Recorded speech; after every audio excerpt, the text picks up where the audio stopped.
20-ാം തീയതി വിളിച്ചിട്ട് പറഞ്ഞു നിങ്ങൾ കേസ് തോറ്റുപോകും. അപ്പോൾ അതിന് നമുക്ക് സുപ്രീം കോടതിയിൽ. നമസ്കാരം.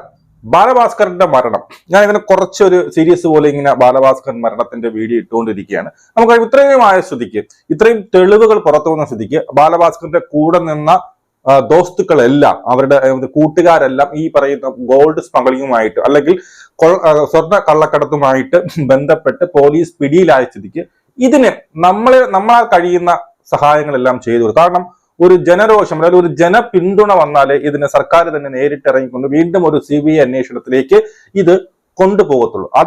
അതുകൊണ്ട് തന്നെ പഴയ കാര്യങ്ങൾ കുത്തിപ്പൊക്കുകയാണ് ഇപ്പൊ എല്ലാവരും ചെയ്തത്. അതുകൊണ്ട് ഞാൻ 1-2 കാര്യങ്ങൾ കുത്തിപ്പൊക്കിയിട്ടുണ്ട്. ഇവിടെ വീണ്ടും മറ്റൊരു കുത്തിപ്പൊക്കൽ വീഡിയോ ആണ് ഈ സാധനം. പണ്ട് ഞാൻ ഇങ്ങനെ സ്ക്രോൾ ചെയ്ത് പോയപ്പോൾ ഒരു അൺയൂഷ്വലായിട്ട് ഞാൻ ഒരു വീഡിയോ കണ്ടു. ആ വീഡിയോ ആണ് ഇവിടെ ഉള്ളത്. അതിനോടൊപ്പം നിങ്ങളും നിങ്ങളുടെ കോൺട്രിബ്യൂഷൻ ചെയ്യുക. നിങ്ങൾക്ക് ഈ വീഡിയോ പെയിന്റ് ചെയ്യുന്ന താല്പര്യമുണ്ട്, അല്ലെങ്കിൽ നിങ്ങൾ ഇഷ്ടപ്പെടുന്നുണ്ടെങ്കിൽ ഒന്ന് സബ്സ്ക്രൈബ് ചെയ്ത് സഹായിക്കാൻ പറ്റുന്നുള്ളത് സബ്സ്ക്രൈബ് ചെയ്ത് വെക്കാം. ഓക്കെ, ഇപ്പോ ഞാൻ കണ്ടത്, ഇപ്പൊ നമ്മളെ ഏഷ്യാനെറ്റ് ന്യൂസിൽ ഒരു വീഡിയോ കുറെ കാലം, ഒരു 2-3 കൊല്ലം മുമ്പാണ്. അതിനകത്ത് ഒരു അൺയൂഷ്വലായിട്ടുള്ള വീഡിയോ, അതായത് നമ്മുടെ സരിത എസ് നായർ ഉണ്ടല്ലോ, കുറെ വിവാദങ്ങളിൽപ്പെട്ട വിവാദ നായിക എന്ന് തന്നെ പറയാം. സരിത എസ് നായർ ഈ പറയുന്ന ബാലഭാസ്കറിന്റെ അച്ഛനെ വിളിച്ചിട്ട് ഫോൺ ഒരു 3-4 പ്രാവശ്യം വിളിച്ചിട്ട് പറയുന്നു, നിങ്ങൾ ഈ കേസിൽ തോറ്റുപോകും എന്ന് പറയുന്നു. എന്നിട്ട് വീണ്ടും പറയുന്നു, ഞാൻ വേറൊരു, അതായത് ഈ ഹൈക്കോടതിയിൽ അപ്പീൽ കൊടുത്തിരിക്കുകയാണ്, അതായത് എന്താണ് CBIക്ക് കൈമാറണം എന്ന് പറഞ്ഞുകൊണ്ട് ബാലഭാസ്കറിന്റെ അച്ഛൻ ഹൈക്കോടതിയിൽ അപ്പീൽ കൊടുത്ത സമയത്താണ്, വിധി വരും മുമ്പെയാണ് ഈ പറയുന്ന സരിത എസ് നായർ വിളിച്ചു പറയുന്നത്, നിങ്ങൾ ഈ കേസിൽ തോക്കും, നിങ്ങൾക്ക് ഞാൻ എന്ത് ചെയ്യാം, പുതിയൊരു വക്കീലിനെ പരിചയപ്പെടുത്തി തരാം എന്നൊക്കെ പറഞ്ഞുകൊണ്ട് 3-4 പ്രാവശ്യം വിളിച്ചു എന്ന് പറഞ്ഞുകൊണ്ട് ഒരു ന്യൂസ് എനിക്ക് ഭയങ്കര അന്വേഷണമായിട്ട്. കാരണം സരിത എസ് നമുക്കറിയാലോ, ഈ സ്വപ്നയുടെ കേസുമായി ബന്ധപ്പെട്ടും പല വിഷയങ്ങളും സരിത എസ് നായരുടെ പേര് വരെ, സ്വപ്ന അറിയാലോ, സ്വർണ്ണ കേസുമായി ബന്ധപ്പെട്ട് പിടിയിലായ സ്വപ്ന, ആ കേസുമായി ബന്ധപ്പെട്ടും സരിതയുടെ പേരുകൾ പലപ്പോഴും വലിച്ചിഴക്കപ്പെട്ടിട്ടുണ്ട്. അപ്പൊ ഇങ്ങനെയുള്ള, അല്ലെങ്കിൽ പല കേസുമായിട്ട് ഒന്നിനു പുറകെ ഒരു 100ഓളം ഒരു കുറെ കേസുകളുമായിട്ട് ജയിലിൽ കിടക്കുകയൊക്കെ ചെയ്ത സരിത എസ് നായർ ആ കേസൊക്കെ പിന്തള്ളിക്കൊണ്ട് എന്തുകൊണ്ട് ഈ പറയുന്ന പിന്നീട് ബാലഭാസ്കറിന്റെ കേസിൽ ഇത്ര ഉത്കണ്ഠപ്പെട്ടു എന്നുള്ളതിനെ കുറിച്ച് അറിയില്ല. എന്തായാലും നിങ്ങൾ ആദ്യം ആ ഒരു വീഡിയോ കാണും. സരിത നേരത്തെ ഒരു 2 ആഴ്ച മുമ്പാണ് വിളിച്ചത്.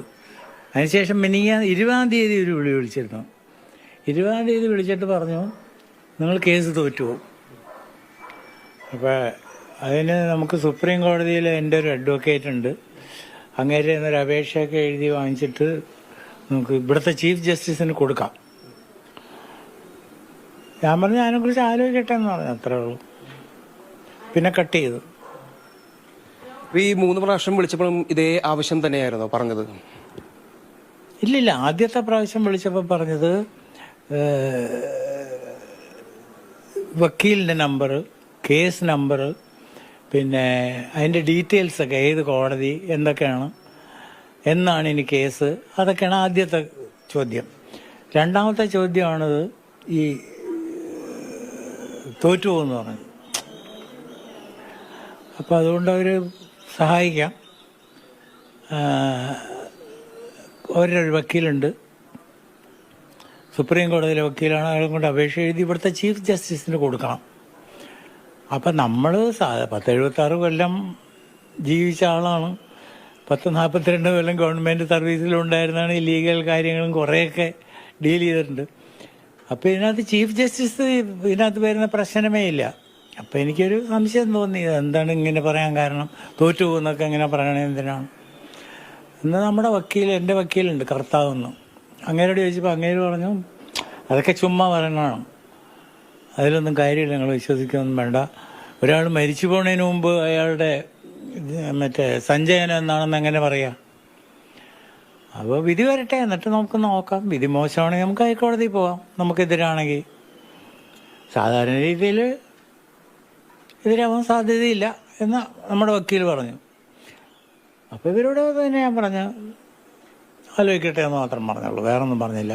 അവർക്ക് നമ്മളെ സഹായിക്കണം എന്നുള്ള ആഗ്രഹം ഉള്ളതുപോലെ തോന്നും സംസാരം കേട്ടാ. അധിക്ഷേപിക്കുകയോ വിരട്ടുകയോ പൈസ ചോദിക്കുകയോ ഒന്നും ചെയ്തില്ല. നേരിൽ കാണാമെന്നോ അങ്ങനെ എന്തെങ്കിലും പറഞ്ഞിരുന്നോ? ഈ വിഷയവുമായിട്ട് ബന്ധപ്പെട്ട് നേരിൽ കാണാമെന്നോ അങ്ങനെ എന്തെങ്കിലും പറഞ്ഞിരുന്നു? അവർ വരാമെന്ന് പറഞ്ഞു. അതുകൊണ്ട് ആ ലെറ്ററും കൊണ്ട്, അവരുടെ വക്കീലിന്റെ ലെറ്ററും കൊണ്ട്. സരിതയുടെ ഇടപെടലിലെ എന്തെങ്കിലും തരത്തിലുള്ള സംശയമുണ്ടോ? ഈ കേസുമായിട്ട് ഈ സരിതയ്ക്ക് എന്തെങ്കിലും തരത്തിലുള്ള ഒരു കണക്ഷൻ ഉണ്ടെന്ന് ഈ ഘട്ടത്തിൽ നമുക്ക് അനുമാനിക്കാൻ പറ്റുമോ? സംശയങ്ങളൊന്നുമില്ല. എനിക്ക് തോന്നിയത് അവര് ഈ ചില ആളുകളുടെ സ്വഭാവമാണത്, എല്ലാത്തിലും കയറി ഇടപെടുക എന്നൊക്കെ ഉള്ളത്. അല്ലാതെ അതിനകത്ത് എന്തെങ്കിലും ദുരുദ്ദേശം ഉണ്ടെന്ന് എനിക്ക് തോന്നണില്ല. ഉണ്ടെങ്കിൽ അവർക്ക് അറിഞ്ഞൂടാ. എനിക്ക് മനസ്സിലാകത്തക്ക രീതിയിലുള്ള ഒന്നുമില്ല. അപ്പൊ ഇതിനെതിരെ എന്തെങ്കിലും നടപടികളോ അങ്ങനെ എന്തെങ്കിലും സ്വീകരിക്കുന്നൊന്നുമില്ല? നടപടിയുടെ കാര്യമൊന്നുമില്ലല്ലോ. അവർ നമ്മളെ ഉപദ്രവിച്ചിട്ടില്ല, നമ്മളെ അധിക്ഷേപിച്ചിട്ടില്ല, അല്ലെങ്കിൽ നമുക്ക് ഉപദ്രവം വരുത്തുമെന്ന് പറഞ്ഞിട്ടില്ല. അപ്പം പിന്നെ നാം അവർക്കെതിരെ കേസ് കൊടുക്കുന്ന പ്രശ്നം ഒന്നും ഇല്ലല്ലോ. അവർ വളരെ ഫ്രണ്ട്ലി ആയിട്ടാണ് സംസാരിച്ചത്.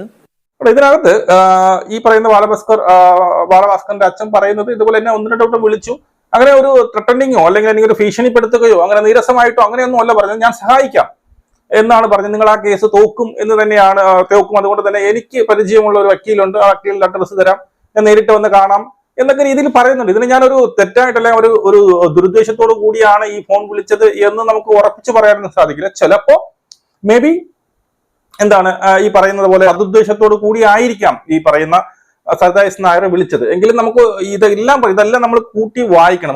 കഴിഞ്ഞ വട്ടം ഈ പറഞ്ഞ സ്വപ്നയുടെ കേസിൽ എനിക്ക് സ്വപ്നയ്ക്ക് എതിരായിട്ട് എന്തോ ആണെന്ന് തോന്നുന്നു, എനിക്ക് ക്ലിയർ ആയിട്ട് അറിഞ്ഞൂടാ.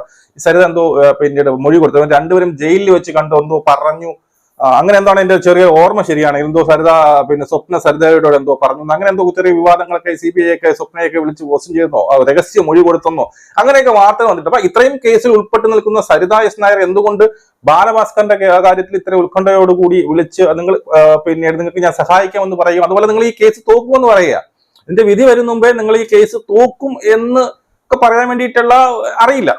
അപ്പൊ എന്തായാലും ആ ഒരു സംഭവം. അതുപോലെ ഇപ്പോഴൊരു പുതിയൊരു ഇപ്പോഴത്തെ നമ്മുടെ റിട്ടയർഡ് SP ജോർജ് ജോസഫ് എന്താ പറഞ്ഞിരിക്കുന്നത്, ഈ നമ്മുടെ കലാഭവൻ സോബി പറഞ്ഞിട്ടുള്ള ഒരു 3 കാറുണ്ട്, 3 ഇന്നോവ വൈറ്റ് കാറുകൾ. ആ വൈറ്റ് കാറുകൾ ഒരിടത്ത് ഈ സ്വർണ്ണക്കടത്തുമായി ബന്ധപ്പെട്ട് അല്ലെങ്കിൽ അവരുടെ ഗ്യാങ്ങിലുള്ള അവിടെ പിടിച്ചിട്ടുണ്ടെന്നോ അത് അവിടെ കിടക്കുന്നുണ്ട്, ആ ഒരു കാർ അവിടെ കിടപ്പുണ്ട് എന്നൊക്കെ പുള്ളി പറയുമ്പോഴേ ഈ സോബി പറഞ്ഞതെല്ലാം A to Z ശരിയാവണമെന്ന് വരികയാണ് അല്ലേ.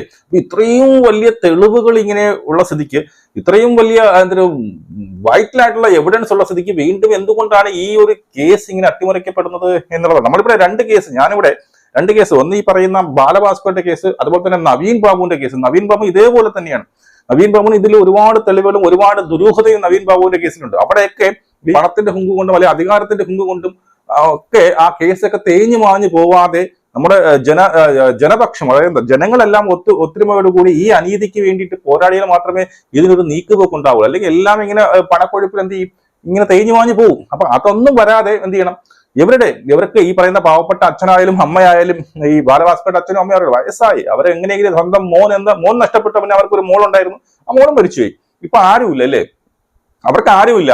അപ്പൊ അവർക്ക് എങ്ങനെയെങ്കിലും ഒരു നീതി, അല്ലേ, നീതി അവർക്ക് കിട്ടണമെന്നുള്ള എന്താണ് പറയുക, ഒരു സതുദ്ദേശത്തോടു കൂടിയാണ് നമ്മൾ ഈ വീഡിയോ ഒക്കെ ചെയ്യുന്നത്. അവരോട് കൂട്ടത്തിൽ നമ്മളെ കഴിയുന്നത് ചെയ്തു കൊടുക്കുക എന്നുള്ളതാണ്. നമുക്കറിയാം ഈ ഒരു കേസ് എന്ന് വെച്ച് കഴിഞ്ഞാൽ നമ്മൾ ഓരോ വീഡിയോസ് ചെയ്യുമ്പോൾ നിങ്ങൾക്ക് നമ്മൾ വെറുതെ ഇരുന്ന് പറഞ്ഞ, പക്ഷെ ഇതിന്റെ പുറത്ത് ഒരുപാട് ഈ കണ്ണികൾ അല്ലെങ്കിൽ ഈ ഗോൾഡ് സ്മഗ്ലിംഗ് എന്ന് പറഞ്ഞത് ചില്ലറ ആൾക്കാരൊന്നുമല്ല, ഇവരൊക്കെ അങ്ങ് ഹൈ ലെവൽ പിടുത്തമുള്ളവരാണ്. എന്നാണ് നമുക്ക് നേരെ ഒരു വധഭീഷണിയോ ഒക്കെ ഉറപ്പായിട്ടും വരാം. അതൊക്കെ അവഗണിച്ചുകൊണ്ടാണ് നമ്മൾ ഈ വീഡിയോയും കാര്യങ്ങളൊക്കെ ചെയ്യുന്നത്. ഈ പറഞ്ഞ സോബിക്കെതിരായിട്ടും അറ്റാക്കുകൾ വരുന്നുണ്ട്, മനസ്സിലായി, അങ്ങനെക്കെതിരെ വധഭീഷണി വരുന്നുണ്ട്, എല്ലാം ഉണ്ട്. അതുകൊണ്ട് തന്നെ ഈ ഒരു ബാലഭാസ്കറിന്റെ കേസ് ഇത്രയും തെളിവുകൾ ഉണ്ടായിട്ട് പോലും ഇത് അട്ടിമറിക്കപ്പെട്ടിട്ടുണ്ടെങ്കിൽ അതിന്റെ ഇടയിലല്ല ആ കറുത്ത കൈകൾ എത്ര ഉന്നതന്മാരായിരിക്കണം എന്നുള്ളത് മനസ്സിലാക്കാം. CBI വരെ വിലക്കെടുക്കാൻ കഴിവുള്ളവരാണ് അവർ അല്ലേ. അപ്പൊ അവർക്കെതിരായിട്ട് നമ്മൾ ഇങ്ങനെ ഓരോ വീഡിയോസ് ഇടുമ്പോൾ നമുക്കെതിരായിട്ട് ഒരുപാട് ഭീഷണികളും കാര്യങ്ങളും ഒക്കെ വരാം. ഇപ്പം നമ്മളെ വഴിയുടെ പോണാൽ നമുക്ക് എന്ത് സംഭവിച്ചാലും ആരും ഒന്നും ചോദിക്കാനൊന്നുമില്ല. അപ്പൊ അത്രയ്ക്ക് ഉന്നതങ്ങളിൽ ഇരിക്കുന്നവരാണ്. എങ്കിലും നമ്മൾ ഇവിടെ നിന്ന് ഇങ്ങനെ ഒരു സംഭവം പറയാൻ കാരണം എങ്ങനെയെങ്കിലും അല്ലേ നമ്മളാ കഴിയുന്നത് കഴിയട്ടെ, ആ പാവപ്പെട്ട അല്ലെങ്കിൽ ആ അച്ഛനും അമ്മയ്ക്കും എന്ത് ചെയ്തിട്ട് ഒരു നീതി കിട്ടട്ടെ എന്നുള്ള ഒരു സതുദ്ദേശത്തോടു കൂടിയാണ് നമ്മൾ ഈ വീഡിയോ ചെയ്യുന്നത്. ഇനിയും ഈ പറയുന്ന നിരന്തരം ഇരുന്നു കൊണ്ടുള്ള കുത്തിപ്പൊക്കലുകൾ പഴയതുള്ള എല്ലാം നമ്മൾ കുത്തിപ്പൊക്കി തിരിച്ചും കൊണ്ടുവരികയും ഇതിനെ സജീവമാക്കുകയും സർക്കാരിലേക്ക് ഒരു പ്രഷറൈസ് ചെയ്യുകയും ഇത് വീണ്ടും CBI വീണ്ടും അന്വേഷിക്കാൻ വേണ്ടിയിട്ട് പിന്നീട് കോടതി ഉത്തരവ് വരികയും അതോടൊപ്പം അതിനോടനുബന്ധിച്ച് എന്തെങ്കിലും ഈ കേസ് കൃത്യമായിട്ട് തെളിയിക്കട്ടെ എന്ന് മാത്രം പറഞ്ഞുകൊണ്ട് നമുക്ക് വേണ്ടി കാണാം. ജയ് ഹിന്ദ്.